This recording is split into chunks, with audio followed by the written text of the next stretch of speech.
So we're going to start looking at slope-intercept form, which is a form of writing an equation where we're going to have y equals and then whatever the equation is. So let's break this down a little bit to understand what we're dealing with. First, slope. Now you guys will remember that we talked about slope in the previous lessons last week. And it's kind of one of those big deals that we want to make sure that you understand what slope is. That's why we had 3 different assignments, all dealing with slope, rate of change, delta y over delta x, the change in y over the change of x. Okay, all of these different things are synonymous with slope. And the reason why we want to make sure that you understand is because as we start graphing equations, which is what we're going to get into in this lesson, we want to make sure that you first understand what the slope is. Now, if you remember, we have 2 different ways that we can calculate slope. The first is by using a triangle. So you'll notice on the screen that we have a line, and this line is going diagonally from left to right, and it's actually dropping.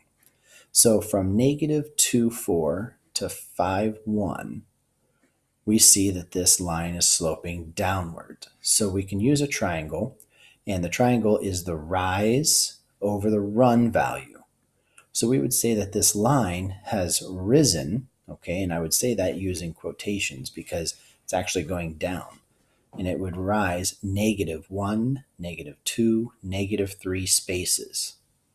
And it would run 1, 2, 3, 4, 5, 6, 7 spaces. So because of that, the ratio of rise over run would be -3 over 7. And we would write that as -3/7. The other way to do this is our slope formula. And if you remember, that's where we take the y2 minus the y1. So in this problem on the left, we would say that the y2 would be 1. And the y1 would be 4. So 1 minus 4 is -3. And that ties in with the rise we were just talking about. The x2 would have been 5 minus x1 of -2. 5 minus -2 is the same as 5 plus +2, which was 7, which is what we ran. Okay, so the slope formula is still doing the same thing as the slope triangle. It's just putting it into an equation rather than a visual depiction. So if we wanted to find the slope in this problem, all right, we would use our slope triangle. So we would probably do something where we would start at this first point and we'd rise 1, 2, 3. We'd run 1. So we'd say that our slope is 3 over 1. Now, if we wanted to use the equation, again, it'd be y2, which is 1, minus y1, which is -2. 1 minus -2 is 3. x2, which is 1, and x1, which is 0. 1 minus 0 is 1. 3 over 1 is 3.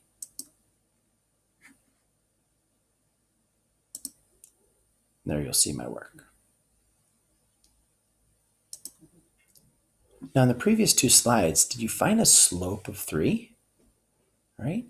How does that relate to the equation of y equals 3x minus 2? Hopefully, you're seeing that the 3's coincide with the coefficient. Okay, so let's find the slope here.